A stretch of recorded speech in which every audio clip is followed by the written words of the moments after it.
Nous allons d'abord parler de ce sommet qui se tient à Washington, aux États-Unis d'Amérique. C'est le sommet Afrique-USA. Est-ce un nouveau départ non seulement pour l'Amérique, mais également pour le continent africain? On va poser la question à nos experts. Au Ghana, le FMI vole au secours du pays avec un prêt de 3 milliards de dollars. Et puis au Niger, des vétérans de l'armée mobilisés contre le terrorisme. On termine comme de coutume par le Togo. Justice pour Fortune Kolagbe, sit-in devant l'ambassade de France ce vendredi. Nos invités donc sont là. Honorable Soleil Obekou, il est député à l'Assemblée nationale du Togo, président de l'association Togo pour tous que nous retrouvons après quelques temps. Gabin Adjao est également là. Lui, il est juriste, analyste politique. Puis Firmin Tekouagbo, chroniqueur politique, directeur du Centre de recherche et de géopolitique internationale.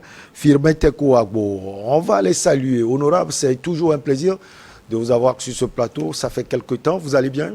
Oui, je vais bien. Le plaisir est partagé. Et vous allez bien aussi? Je vais bien. La famille va bien, les activités vont bien? Tout le monde va bien, les activités vont bien. Et voilà, c'est un plaisir de retrouver New World TV, le plateau de New World TV. Gabin, on est toujours ensemble. Vous allez bien? Oui, ça va, on rend grâce à Dieu.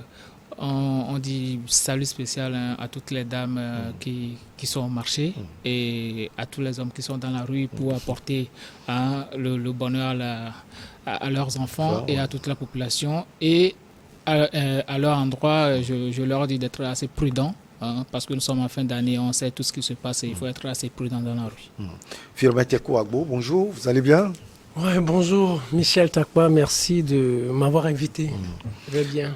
Allez, on va parler donc du sommet USA-Afrique qui se tient actuellement à Washington, aux États-Unis d'Amérique.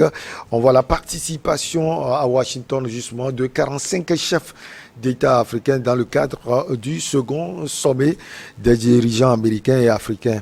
Alors, honorable Beausoleil Obekou, est-ce un nouveau départ? On voit le début, c'était déjà mardi passé. On parle déjà de l'influence de la Chine sur le continent africain. Les États-Unis d'Amérique vont pouvoir étudier l'influence là et placer sans doute leurs pions. Oui, bien sûr, on est dans un cadre de partenariat entre les États-Unis et l'Afrique, les pays africains. Et nouveau départ, je dirais pas tellement parce que on peut parler de nouveau départ en 2014 où le président Obama a initié ce sommet Afrique-États-Unis. Mais aujourd'hui, nous pouvons parler de la redynamisation de cette relation États-Unis-Afrique parce qu'entre-temps, avec l'avènement du président Trump au pouvoir, ce partenariat a été mis en veilleuse. Et voilà, aujourd'hui, le président Biden a trouvé nécessaire de redynamiser, de relancer ce partenariat qui existait depuis les États-Unis, qui n'a jamais aussi été interrompu. Mais maintenant, il s'agit de redynamiser ce partenariat et effectivement, ce sommet vient à point nommé. Et actuellement, ce sommet se déroule dans un contexte de crise mondiale où il y a, après la pandémie, on assiste à la guerre en Ukraine et la stratégie géopolitique, chacun se réaffirme par rapport au partenariat. Donc actuellement, moi je dirais que c'est l'Afrique qui doit prendre conscience de son importance au niveau, malgré notre état de sous-développement, entre guillemets, nous sommes importants. L'Afrique est très importante au niveau de la géopolitique mondiale. Donc actuellement, aujourd'hui c'est les États-Unis. Entre-temps, il y avait eu un sommet Russie-Afrique et on annonce encore un autre sommet Russie-Afrique pour l'année prochaine. Donc pour vous, tous les combats se font aujourd'hui en Afrique? Non, pas du tout. Les combats géopolitiques, j'allais dire. Je ne peux pas dire que c'est en Afrique seulement que ces combats se font. On a assisté au sommet Chine, les pays du Golfe, et la semaine passée seulement. Donc ça veut dire que le monde a besoin de ces partenariats. Tous les pays ont besoin de ces partenariats pour pouvoir se développer. Maintenant, il faut savoir jouer. C'est là que j'interpelle les pays africains. il faut savoir tirer profit, il faut savoir où se trouve son intérêt. Donc actuellement, moi je dis que l'Afrique a une grande importance vis-à-vis au niveau de la géopolitique parce que non seulement les États-Unis courtisent l'Afrique, il y a aussi la Russie de l'autre côté, il y a aussi la Chine, il y a la Turquie.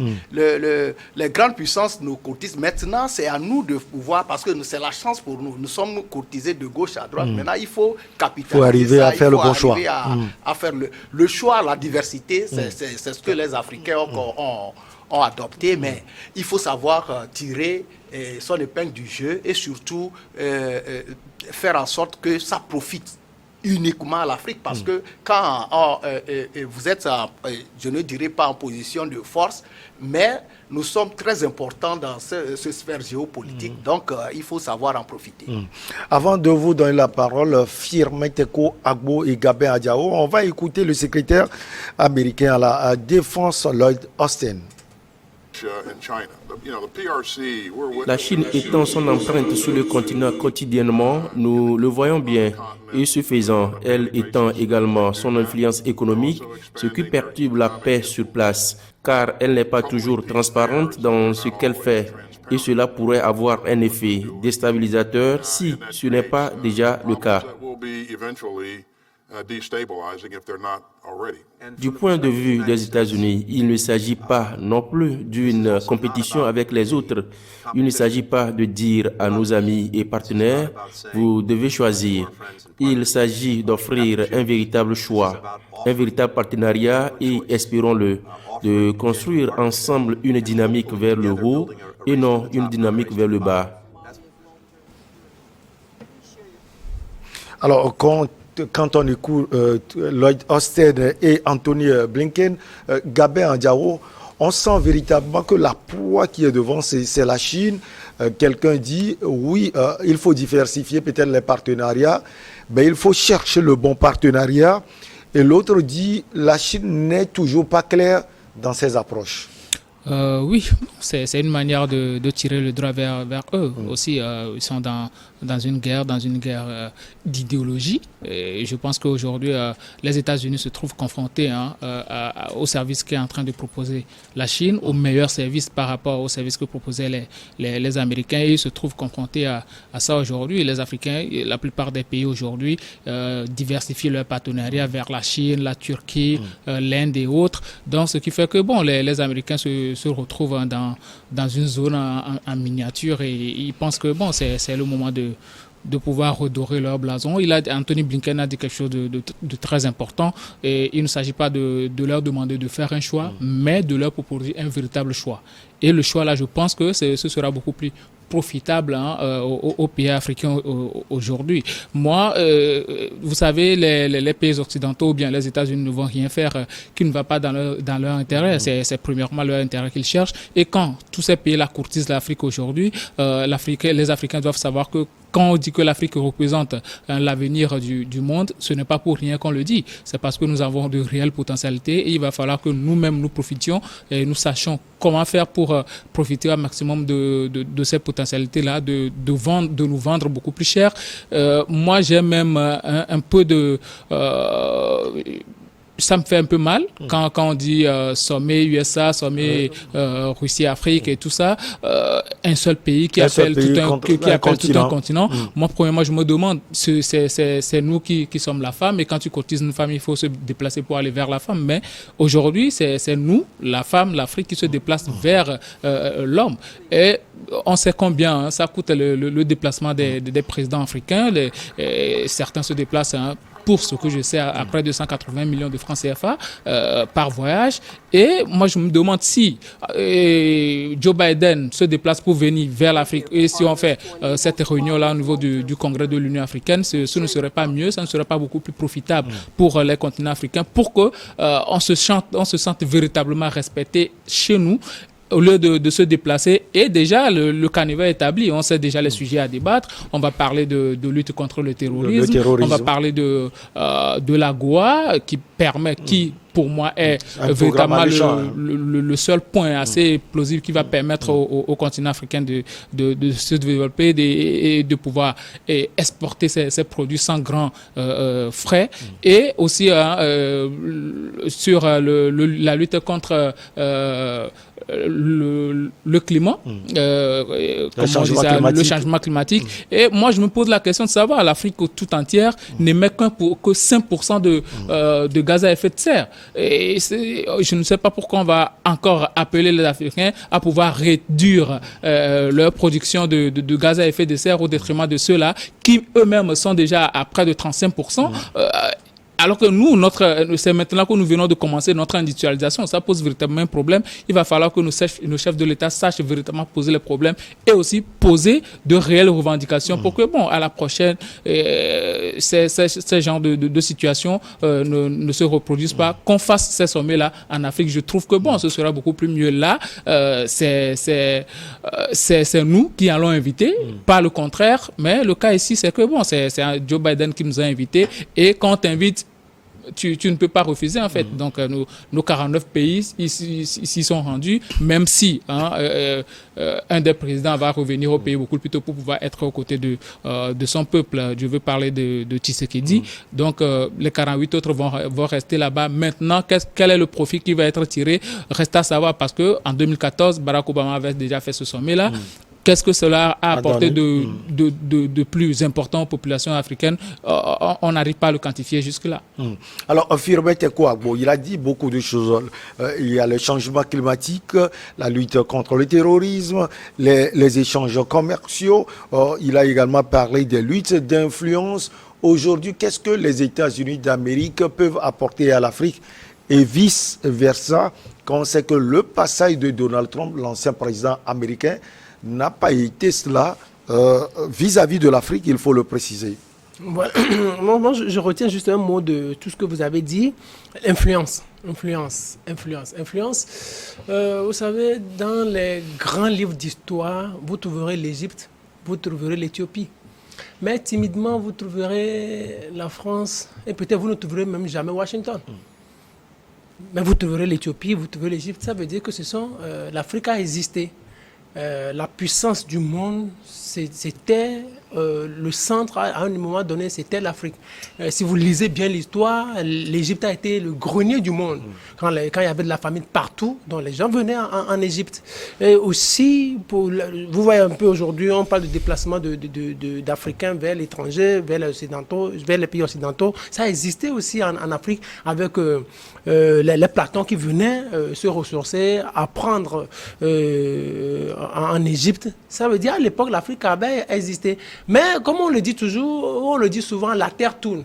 Maintenant, le centre de pouvoir a changé de main ou a changé de direction. Et arrivé à un moment donné, la Deuxième Guerre mondiale a divisé le monde en deux.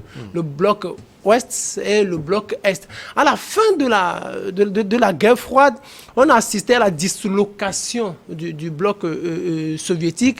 Le monde qui était entre-temps unipolaire est devenu beaucoup plus multipolaire. Les États-Unis croyaient qu'avec la dislocation du bloc de l'URSS, ils allaient devenir encore beaucoup plus puissants. Or, c'est à partir de 1990 qu'on a commencé par assister à l'émergence d'autres puissances, dont l'Inde, la Chine et d'autres pays que vous connaissez très bien. Mais ces pays ont remarqué qu'en réalité, on ne peut pas être influent si on n'a pas l'Afrique avec soi. C'est ce que la Chine a constaté. La Chine, c'est une puissance sur le plan de la démographie, c'est devenu une puissance économique, mais l'Afrique, c'est un grand marché.